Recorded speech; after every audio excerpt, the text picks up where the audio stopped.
When the night is darkest, what do we look for? We pray for the sun to rise instantly.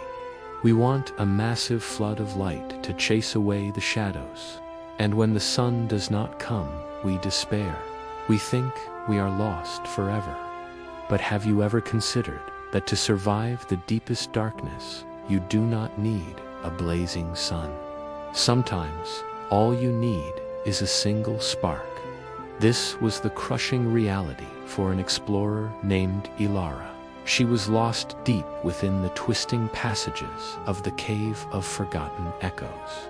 Her torch had sputtered and died 2 days ago. Now she sat in an absolute, suffocating blackness. A blackness so complete it felt like a heavy blanket, a physical weight pressing the very life out of her. It was cold, she was hungry, and she was completely, utterly lost. Every direction felt the same. Every rock was an obstacle. Every sound was a threat that died in the oppressive silence.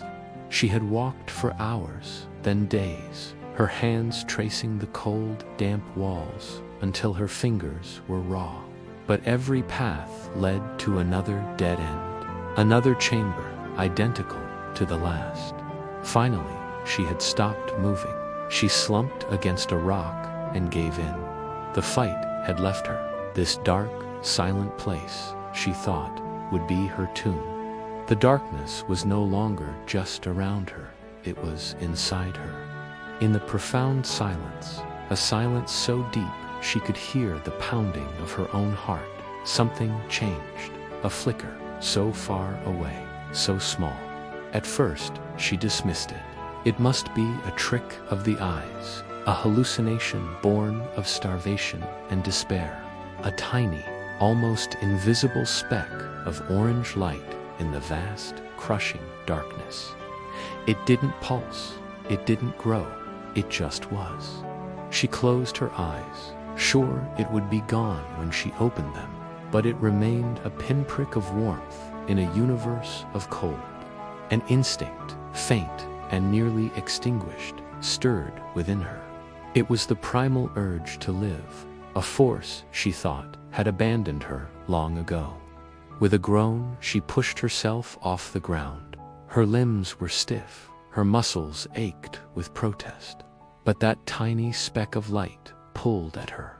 She began to crawl, slowly, painfully, over sharp rocks that tore at her clothes and skin, across damp, mossy patches that chilled her to the bone. The journey felt endless. The light never seemed to get any closer. Several times, she wanted to stop, to surrender to the comfortable oblivion of giving up. But each time, her eyes would find that distant orange glow, and she would force herself to move one more foot, then another. Finally, after what felt like an eternity, the ground leveled out. The light was closer now, clearer. She pulled herself into a vast, cavernous chamber, and there, in the center, sat an old man. He was ancient, his face a roadmap of wrinkles, his posture calm and undisturbed.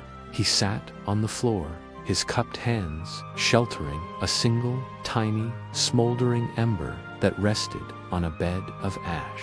The ember was the source of the light. It was no bigger than her thumbnail, a fragile red jewel in the heart of the immense darkness.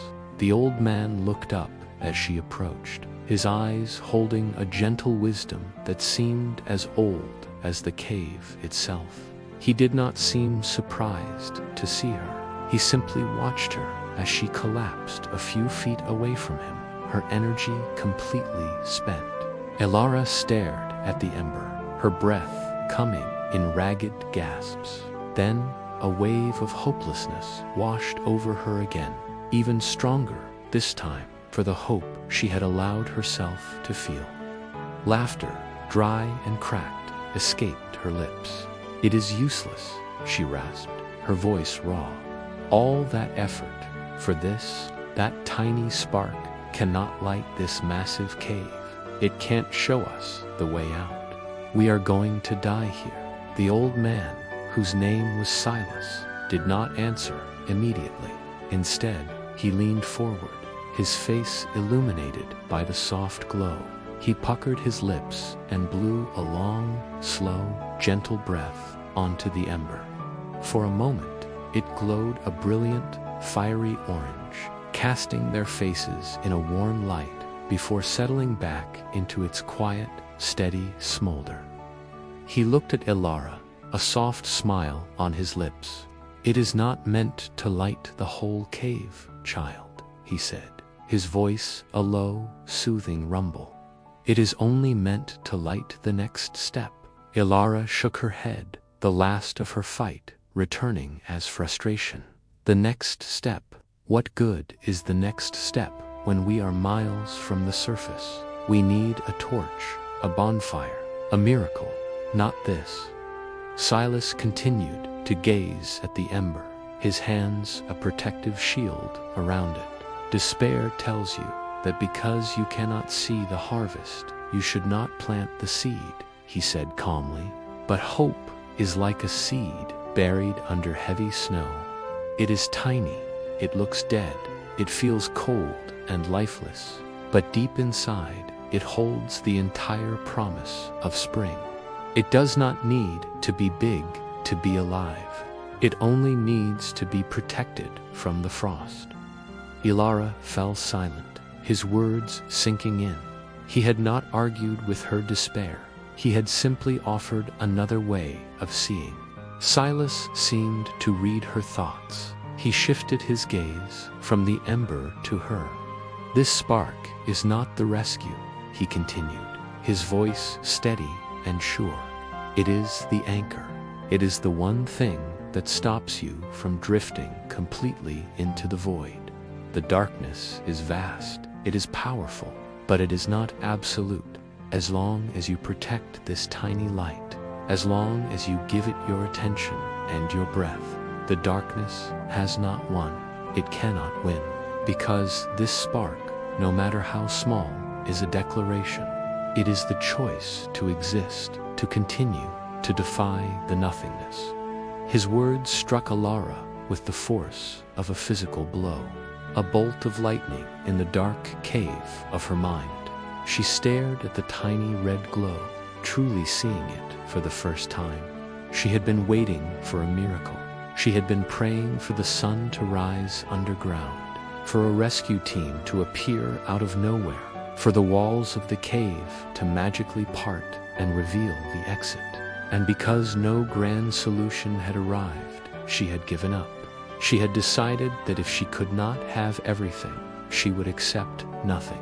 She had let the sheer scale of the problem paralyze her. Silas was right. The ember was not a solution. It was a choice, the smallest possible choice to keep going. It was not a promise of success, but a refusal of failure. It was not a guarantee of salvation, but a stand against oblivion. It was not much, but it was something. And in the face of absolute nothingness, something is everything. The heavy weight on her chest, the paralysis of her despair, began to lift. A single tear traced a path through the grime on her cheek, but it was not a tear of sadness. It was a tear of release. She looked at Silas, her eyes clear for the first time in days. He simply nodded, as if he knew this moment would come. Without a word, Elara reached into her pack. Her fingers, numb and clumsy, fumbled around until they found what she was looking for. A small, dry piece of moss she had collected days ago when her torch was still burning, saved for an emergency she never thought would come. She held it out. Silas gently tilted his hands, allowing her to touch the moss to the glowing ember. It took a moment. A wisp of smoke curled upwards. Then, a tiny flame flickered to life.